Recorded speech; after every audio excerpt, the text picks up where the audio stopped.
예수의 복음에 합당하게 삽시다라는 제목으로 말씀 전하도록 하겠습니다.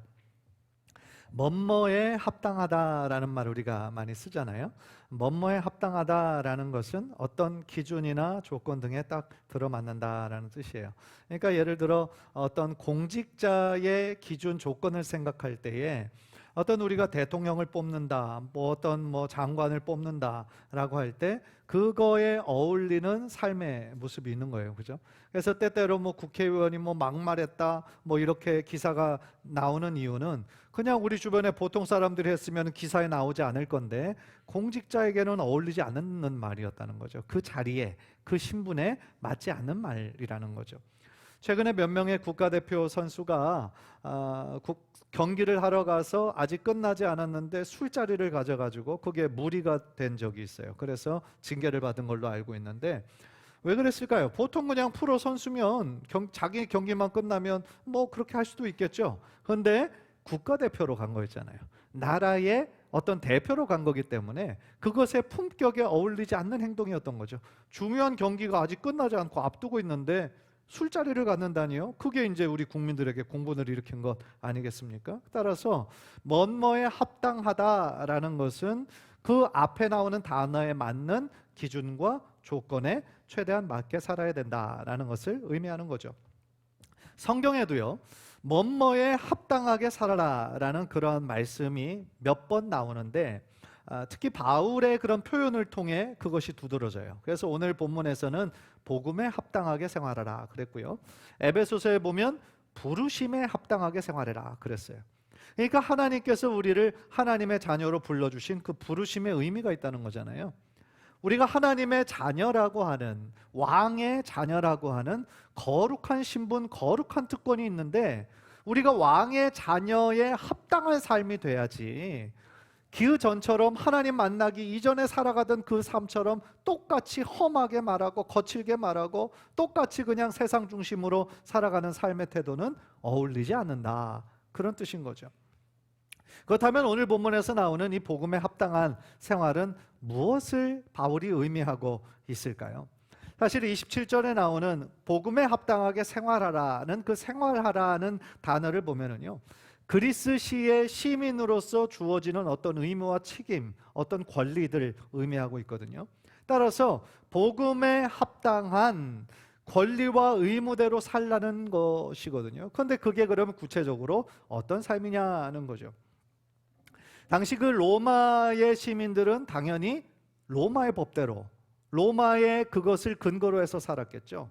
마찬가지로 당시 초대교회 크리스찬들은요, 예수 그리스도를 구원자로 믿음으로 말미암아 새로운 공동체의 일원이 된 것이잖아요.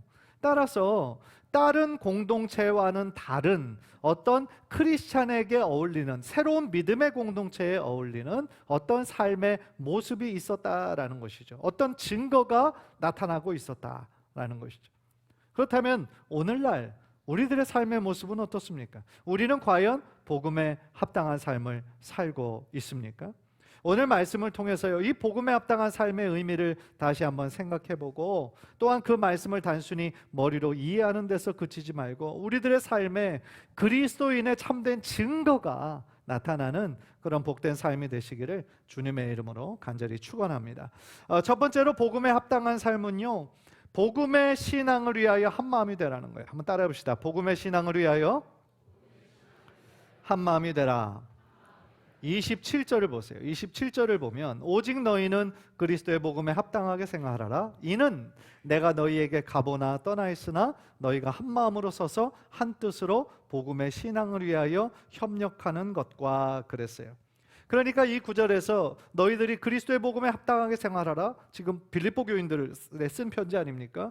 내가 너희에게 있든지 없든지 너희가 이런 삶을 살았으면 좋겠다라는 것이 그 뒷부분에 나오는 거예요. 한 마음으로 서서 한 뜻으로 복음의 신앙을 위하여 협력해라. 그런데요, 바울이 왜 이 말씀을 하는지 우리가 이해해야 될 필요가 있어요. 바울은 빌립보 그 1장에 우리가 서론을 우리가 지난 몇 주간을 통해서 살펴보았는데 빌립보 교인들을 생각할 때 늘 감사함이 있었거든요. 믿음 안에서 그들의 믿음이 자라고 성령 안에서 교제하는 모습을 통해서 바울이 그들을 생각할 때마다 감사했다고 그랬어요. 생각할 때마다 기도했다고 그랬거든요. 그래서 바울에게 기쁨이 되는 빌립보 교회였는데 한편으로는 걱정도 있었어요. 그 걱정이 언제 나오냐면 4장 1절 2절에 나오는데, 유오디아와 순두계라고 하는 아주 유력하고 아주 헌신적인 두 여성이 있었던 것 같아요. 그런데 유오디아와 순두계가 어떤 일이었는지 모르겠지만 싸우는 거죠. 불화가 일어난 거예요. 그러니까 바울의 마음 가운데 그것에 대한 약간의 염려가 있었어요. 또 하나 바울을 걱정하게 했던 것은 뭐냐면, 당시 빌립보 교회 안에 잘못된 가르침을 전하는 율법주의자들이 있었어요. 잘못된 가르침의 핵심은 뭐였냐면, 예수의 복음만으로는 부족하다는 거죠. 온전히 구원을 얻는 새로운 삶을 살아가기 위해서는 예수의 복음 플러스 또 하나가 필요한데, 그게 뭐였냐면 할례를 받아야 된다는 거예요. 그러니까 모세의 율법에 이 할례를 받아야 온전한 구원을 받을 수 있다라고 그렇게 빌립보 교회의 교인들을 현혹시켰다는 거죠.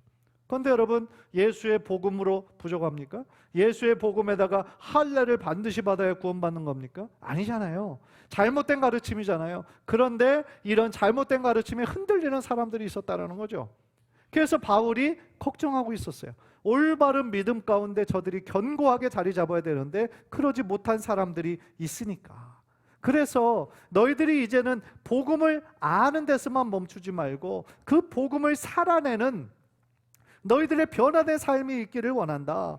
하나님 나라의 시민이 되었으니까 이제는 하나님의 법을 따라 사는 하나님 중심의 삶을 살기를 원한다. 그렇게 지금 쓰고 있다라는 거예요. 여러분, 생각해 보면 누군가 이 지금 빌립보 교회를 대적하고 공격하는 자들이 있다고 생각해 보세요. 그런데 그 안에서도 하나가 되지 못한다면 다른 사람들의 이 공격과 대적에 어떻게 맞서 싸울 수 있겠어요? 속에서도 하나가 되지 못하고 분열이 되면 외부의 공격에 당연히 무너질 수밖에 없다라는 거죠. 그래서 바울은 오늘 본문에서 복음 안에서 한 마음과 한 뜻으로 굳게 서라, 이렇게 지금 권면하고 있다라는 거예요. 왜냐하면 믿음 안에 굳게 서게 된다면 외부의 어떤 공격에도 흔들리지 않고 믿음으로 승리할 수 있기 때문인 것이죠. 성경의 역사를 보면요, 그 유대인들이, 이스라엘 백성들이 한 마음과 한 뜻으로 합력했을 때는 놀라운 일이 일어났어요. 그러니까 예를 들어 유대인들이 지금 페르시아의 소수 민족으로 있을 때에 당시 하만이라고 하는 높은 고위직에 있는 사람이 이 모르드게를 굉장히 못마땅하게 생각을 했죠. 자신에게 인사도 안 하고 이 자신을 존중하는 마음도 없고 그런 것 같으니까 이 모르드게를 죽이고 싶은 마음이 어떻게 더 커졌냐면 아예 유대인 전체를 다 죽여야 되겠다, 아주 악한 마음을 품게 돼요.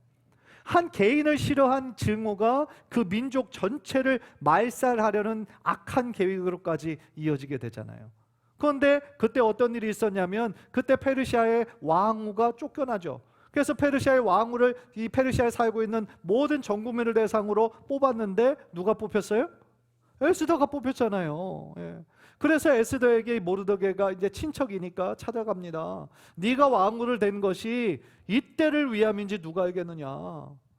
이때를 위해서 하나님이 너를 세우신 걸지도 모르니까 너는 우리를 해서 이 왕에게 나아가 지금 있는 상황을 좀 얘기를 해줬으면 좋겠다, 그렇게 얘기하잖아요. 그랬는데 에스더가 그때 조금 주저하잖아요. 왜 주저했는지 아세요? 당시의 궁중법에 의하면 왕이 부르지 않았는데 왕 앞에 서게 되면 죽는 거예요. 뭐 지금 생각하면 좀 이상한 법이지만 당시의 페르시아의 궁중법이 그런 법이 있었어요. 그리고 에스더를 이 왕이 부르지 않은 거가 한 달이 지났다는 거예요. 그러니까 이 에스더가 걱정이 되었겠죠. 그래서 왕 앞에 내가 죽으면 죽으리이다라는 각오로 나가긴 나가겠지만 내가 한 가지 부탁이 있다, 그러면서 지금 모르드게뿐만 아니라 유대인들 전체가 지금 내가 목숨을 걸고 이 왕 앞에 나아갈 테니까 나를 위하여 기도했는데 3일 동안 기도해 주는데 금식하면서 기도해달라, 그렇게 요청을 하죠. 그리고 이 에스더도 또한 자신의 밑에 있는 모든 시녀도 다 한마음으로 금식하고 하나님께 기도하죠. 그리고 3일 동안의 금식이 끝난 다음에 페르시아 왕에게 에스더가 딱 나갔는데 어떤 일이 일어났어요? 왕이 볼 때 너무 아름답고 마음이 흡족한 거죠. 그래서 불러서 어떤 일들이 있는지 나중에 이렇게 듣게 돼서 완전히 상황이 역전되는 상황이 일어나잖아요. 따라서요, 이렇게 한 마음과 한 마음을 다해서 하나님 앞에 기도하고 뜻을 모으면 놀라운 기적의 역사가 나타나는데, 그 안에서 하나가 되지 못하고 서로 분열하게 되면은요, 그러니까 예를 들어 사사시대에 이스라엘 백성들은 그 지파 간에 큰 전쟁이 있었어요. 싸움이 있었어요. 그리고 또 이 분열 왕국 북이스라엘과 남유다로 갈라지게 돼서 싸울 때도 외부의 그런 적들이 그 틈을 타가지고 들어와가지고 나라를 빼앗기고 법궤를 빼앗기고 그런 적이 얼마나 많았는지 몰라요. 그 원리는 지금도 마찬가지라는 거죠. 우리는요, 예수님의 복음을 믿어서, 피 묻은 복음을 믿어서 우리는 이제 하나님의 자녀가 되었고, 교회 안에 우리가 한 멤버가 되었어요. 이 교회의 머리는 누구세요? 교회의 머리는 예수 그리스도시고, 우리는 예수 그리스도의 몸을 이루는 지체가 된 것이죠. 몸의 특징은 뭐예요? 서로 연결되어 있다. 그리고 몸의 각 기관은 그 기관만을 위해 존재하지 않아요. 그렇죠? 이 심장만을 위해 존재하는 것이 아니고, 우리의 팔다리가 각자의 목적만을 위해 준비하는 것이 아니고, 결국은 몸을 위해서 준비하는 것이고, 더 나아간 머리가 지시하는 대로 움직이는 거잖아요. 따라서 교회는요, 예수 그리스도의 영광을 위하여 존재하는 교회인 것이고, 예수님의 몸을 온전히 이루어 주님의 기쁨이 되는 삶을 살아가는 것이 우리들 모두에게 합당한 삶이다라는 것이죠. 그래서요, 이 한 마음이 되라는 것은 다른 말로 하면 두 마음을 품지 않는 거예요. 두 마음을 품는 경우는 뭐예요? 겉과 속이 다른 거죠. 겉으로는 아주 반갑게 인사하고 그렇게 친절하게 대하지만, 속으로는 아유 시기하고 질투하고 보기도 싫고 그런 사람이 있을 수 있잖아요. 우리 교회는 없어요. 다른 교회가 그런 경우가 있다고 그러더라고요. 우리 교회는 없어요. 그건 두 마음을 품는 거죠. 예. 그러니까 겉으로는 친절하지만 속으로는 아유 싫고 그냥 보기도 싫고, 그러면 어떻게 한 마음이 될 수 있겠어요? 그러면 이 몸을 이루는 예수님의 마음이 얼마나 아프시겠어요? 따라서요, 우리 공동체는 세상의 어떤 회사처럼 어떤 영리를 추구하기 위해서 크게 존재하는 게 아니잖아요. 하나님의 영광을 위하여 우리가 존재하는 거고, 하나님 나라의 확장을 위해 존재하는 것인데, 우리 안에서 한 영과 한 믿음으로 굳게 서야 우리가 이 세상의 빛과 소금의 역할을 잘 감당할 수 있게 될 줄 믿습니다. 간절히 바라기는 우리들의 이 마음에 정말 한 마음을 품고 예수 그리스도 중심으로, 정말 다른 사람이 물론 믿음이 연약하고 아직 성숙하지 못하고 그런 모습이 있다 할지라도 그 모습 그대로 좀 기다려주고 용납해주고, 함께 믿음에 먼저 선 자들이 앞에서 끌어주고 뒤에서 밀어주고 무엇보다도 중보해주고 기도해주면, 우리 교회가 시기와 질투가 있는, 분파가 나눠지는 그런 교회가 아니라 사랑으로 하나 되는 믿음의 공동체 될 줄 믿습니다. 그렇게 사랑이 넘쳐나면은요, 외부에서 사람이 오면 그걸 느낀다니까요. 신기하죠? 그걸 느껴요. 그래서 이 교회는 처음 왔는데도 아주 성도님들이 굉장히 사랑이 많으시네요, 그런 얘기하는 게 느껴지는 거예요. 따라서 우리 교회가 단순히 사람만 많아지는 걸 목표로 하는 것이 아니라 예수 그리스도의 사랑이 넘쳐나고 예수 그리스도의 향기가 넘쳐나는 축복의 공동체 되기를 주님의 이름으로 간절히 축원합니다. 두 번째로 예수의 복음에 합당한 삶은요, 두 번째로 보니까 대적하는 자를 두려워하지 않는 거예요. 28절 보세요. 28절 우리 다 함께 읽읍시다. 시작. 무슨 일에든지 대적하는 자들 때문에 두려워하지 아니하는 이 일을 듣고자 함이라. 이것이 그들에게는 멸망의 증거요 너희에게는 구원의 증거니 이는 하나님께로부터 난 것이라. 아까 바울이 좀 염려하는 게 두 가지가 있다고 그랬잖아요. 하나는 그 빌립보 교회 안에 유오디아와 순두계라고 하는 유력한 여성, 아주 열심인 여성인데 뜻이 안 맞아가지고 불화일으킨 게 한 가지 걱정이었고, 또 한 가지는 3장 2절에 나오는데 행악하는 자들, 손할례당이 있었던 거예요. 아까 할례를 받지 않으면 구원을 이룰 수 없다 한 사람들, 이 손할례당이었던 것이죠. 그러니까 자꾸 잘못된 가르침으로 성도들을 현혹하는 이런 나쁜 사람들이 있었다라는 거예요. 그래서 지금 바울은 뭐라고 얘기하냐면, 그런 너희들을 공격하고 넘어지게 하려는 그런 사람들을 두려워하지 말아라. 그 이유가 뒤에 나오는 거예요. 그들에게는 멸망의 증거고 너희에게는 구원의 증거니 이는 하나님께로부터 난 것이라 라고 얘기하는 거죠. 그러니까 뭐냐면, 그들의 결론은 복음을 흔들려고 하고 잘못된 가르침을 전하려고 하는 그들의 삶의 결국은 뭐라는 거예요? 멸망이다라는 거예요. 그러나 예수의 복음을 우리가 굳게 믿고 그 복음대로 살려고 하는 우리들의 삶에는 하나님의 온전한 구원의 축복이 우리들에게 있다라는 것이죠.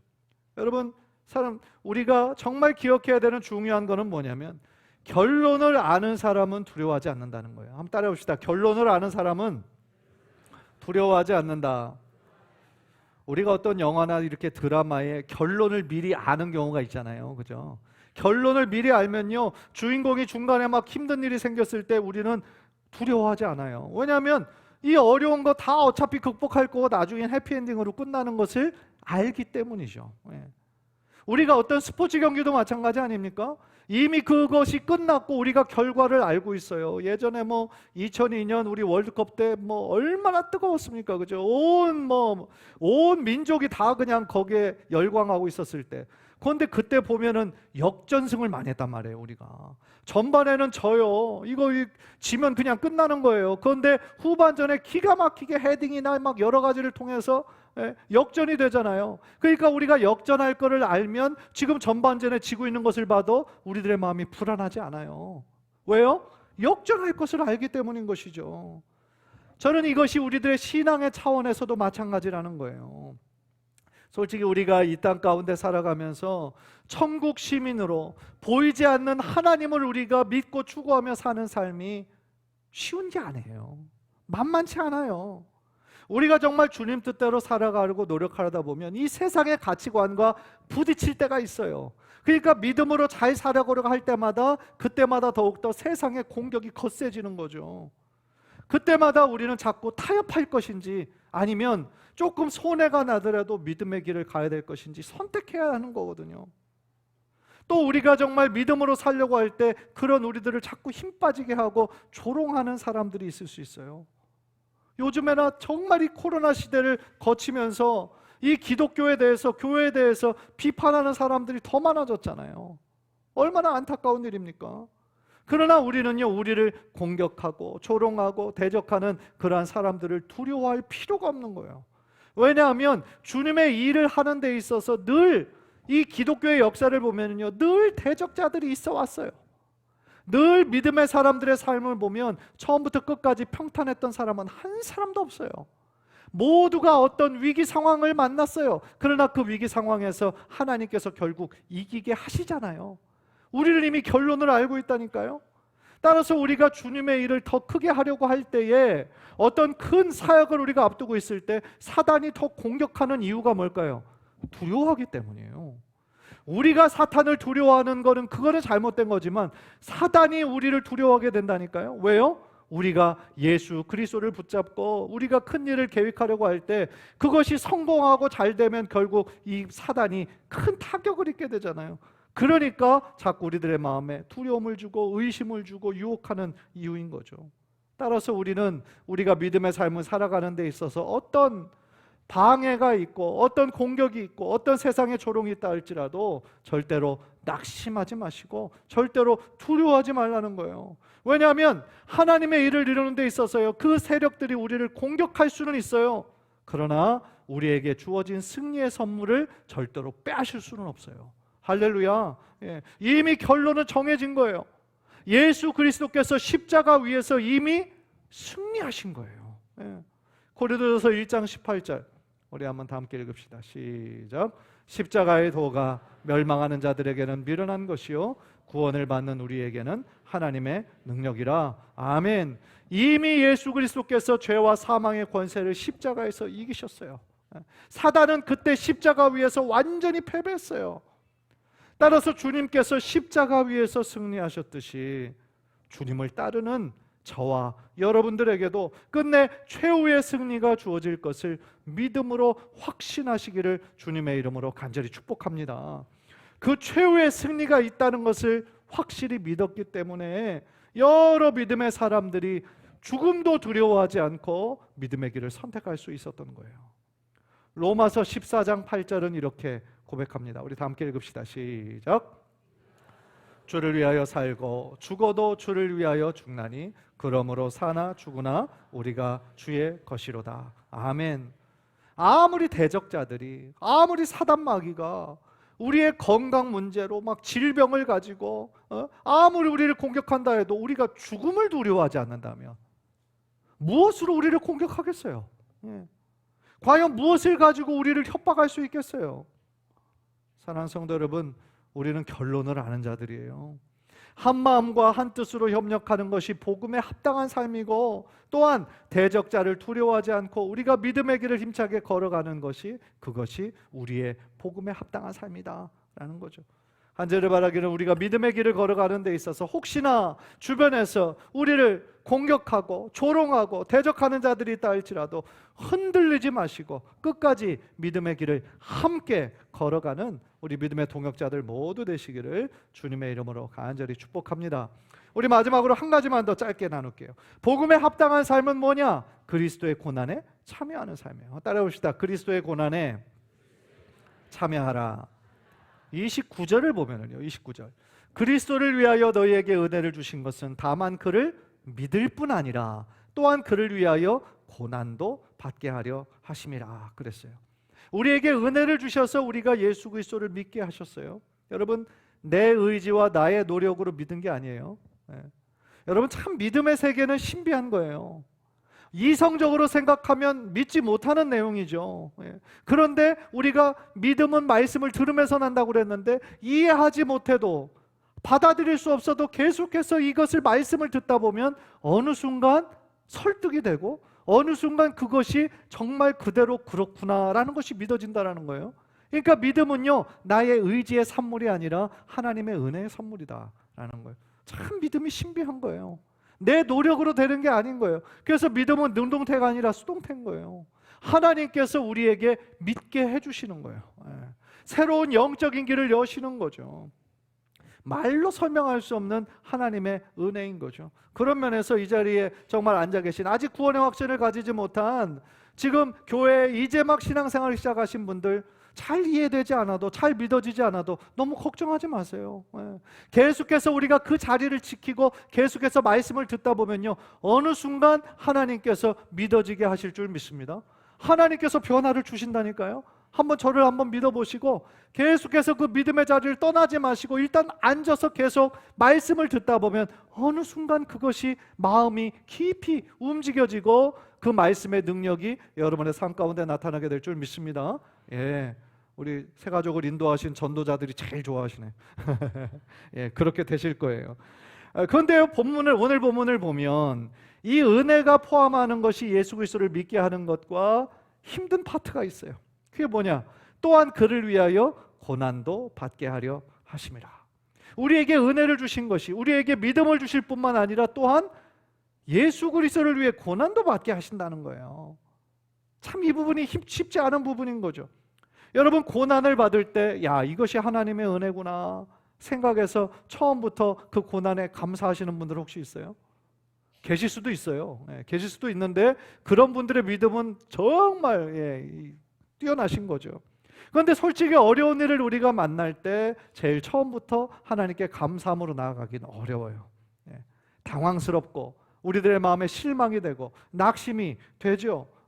뭐 갑자기 교통사고가 나거나 갑자기 잘 나가던 사업이 어느 순간 이것이 넘어지게 되거나 건강한 사람이었는데 갑자기 암 선고를 받거나 공부 잘하던 자녀들 착실한 자녀인 줄 알았는데 어느 순간 막 방황을 하거나 그런 사람들이 우리들의 삶에 일어나게 된다면 얼마나 힘들어요. 얼마나 낙심이 됩니까? 그런 상황 속에서 하나님 은혜입니다, 감사할 수 있는 사람이 누가 있겠어요? 그런데 여러분, 이 사도 바울의 고백을 보면 이 감사가 어떤 조건을 뛰어넘는 것임을 우리가 알게 되는 거예요. 지금 바울은 감옥에 갇혀 있어요. 그래서 옥중서신이잖아요. 빌립보서가 감옥 밖에 있는 빌립보 교인들에게 쓴 편지예요. 그래서 옥중서신이에요. 추위와 배고픔과 외로움과 그리고 지금 언제 석방될지도 모르는 그런 상황이니까 얼마나 막막했겠어요. 마음이 답답했겠어요. 물론 죄를 지은 사람은 죄값을 받는다고 생각하겠지만 지금 죄도 없어요. 억울하게 갇혔어요. 그러니까 얼마나 마음이 쉽지 않았겠어요? 그런데 사도 바울은 어떻게 생각합니까? 그리스도를 위하여 받는 고난으로 그 고난을 생각을 했다는 거예요. 그리고 그것을 은혜라고 여겼다는 거예요. 예수 그리스도를 위하여 받는 고난이기 때문에 이것은 은혜다 생각했다는 거예요. 감옥에 갇힌 것이 어떻게 은혜가 될 수 있습니까? 왜냐하면요, 그 고난을 통해서 자신이 지금 세상에 속한 것이 아니라 예수님께 속했다라고 하는 삶의 증거가 되기 때문에 그것은 은혜다라고 생각을 했다는 거예요. 이런 엄청난 인식의 전환, 생각의 전환이 우리들에게 필요하다라는 거죠. 사랑하는 성도 여러분, 지금 여러분의 삶에 어떤 어려움이 있습니까? 눈물과 한숨의 시간들이 있습니까? 혹시 고난 속에 광야와 같은 그런 길을 걸으시는 분들 계십니까? 만약 그것이 우리가 지금 예수 그리스도께 속했음을 증명하는 것이라면 그거는 은혜입니다. 그건 은혜예요. 그 고난의 시간, 광야의 시간을 통하여 우리가 그전보다 더 큰 하나님의 임재를 경험하고 있다면 그것은 은혜입니다.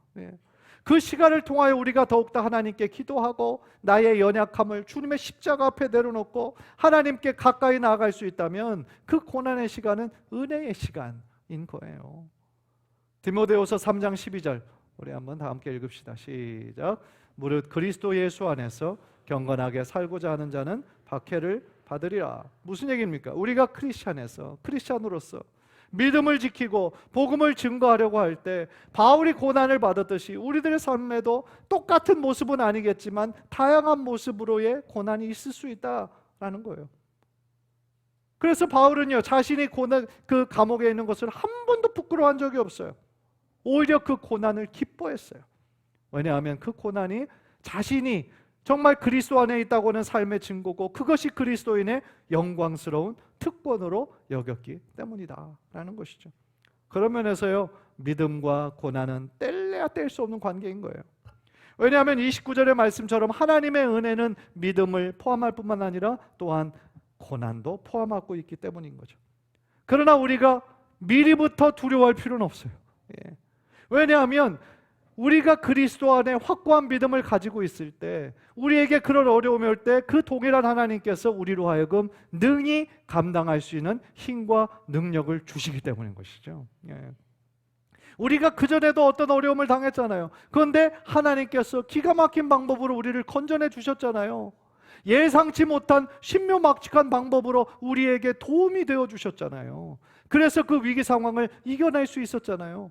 그래서 그러한 경험들이 하나하나 쌓이다 보면 이제는 고난을 두려워하지 않는 거예요. 고난을 만나게 될 때 물론 제일 처음에는 걱정하겠지만 하나님이 또 어떤 축복을 주시려고 나에게 이런 기회를 허락하시나, 더 이 기회를 삼아 하나님을 더욱더 의지해야 되겠다라는 그런 담대한 마음을 하나님께서 허락해 주신다라는 거죠. 그 시간을 우리가 기도하면서 인내함으로 그 시간을 견뎌내게 되면 반드시 우리들의 삶에 열매가 맺히게 되는 거죠. 로마서 5장 3절 4절 우리 한번 마지막으로 다 함께 읽읍시다. 시작. 다만 이뿐 아니라 우리가 환난 중에도 즐거워하나니 이는 환난은 인내를, 인내는 연단을, 연단은 소망을 이루는 줄 알미로다. 고난은요, 열매를 맺게 하시는 거예요.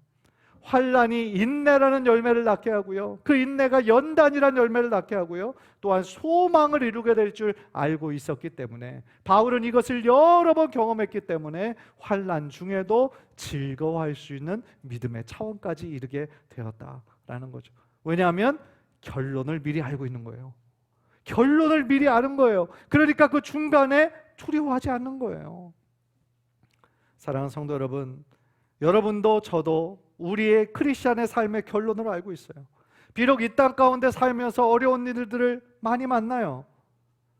예수님을 믿는다고 했을 때 예수님이 우리에게 엄청난 은혜와 축복을 주시지만 또 한편으로 모든 일들이 다 잘 되지 않고 어떤 어려움들이 있을 수 있어요. 그러나 그러한 것들이 최종적인 결론이 아니라 그런 어려움과 그런 광야의 시간을 통해서 결국 하나님께서 우리로 하여금 더욱더 우리의 자아와 우리의 교만과 그런 모든 것들을 십자가에 내려놓게 하시고 온전히 하나님만 더 의지하게 하시는 거예요. 그래서 우리들의 믿음이 그전보다 더 큰 믿음으로 성장하기를 원하시는 거예요. 그래서 여러분에게 때때로 그런 고난의 시간을 허락하시는 거예요. 한 절에 말하기는 지금 우리들의 삶에 있는 많은 기도의 제목이 언젠가 감사의 제목으로, 간증의 제목으로 바뀌고 하나님의 선하심을 간증하면서 하나님께 큰 기쁨과 영광을 올려드리시는 우리 성도님들 모두 되시기를 주님의 이름으로 간절히 축원합니다. 우리 한번 기도하겠습니다. 오늘 이 말씀 생각하면서 한 가지 제목만 놓고 우리 한번 좀 기도했으면 좋겠어요. 하나님께서 우리의 승리자가 되어주심을 믿습니다. 우리가 복음에 합당한 우리들의 삶이 되기를 원합니다. 하나님께서 우리를 하나님의 자녀로 불러주셨는데 그 복음에 합당한 삶, 우리의 이 믿음의 공동체 안에서 언제나 하나가 되게 하시고, 또한 우리를 대적하고 조롱하는 대적자들을 두려워하지 말게 하시고, 또한 예수 그리스도를 위하여 받는 그 고난을 우리가 피하지 말고 오히려 기도함으로 잘 감당하게 하셔서 우리들의 삶에 많은 귀한 열매들이 맺혀 하나님께 큰 영광 올려드리는 그런 축복의 삶이 되기를 원합니다. 우리 그런 제목으로 주여 한번 부르고 통성으로 기도합니다.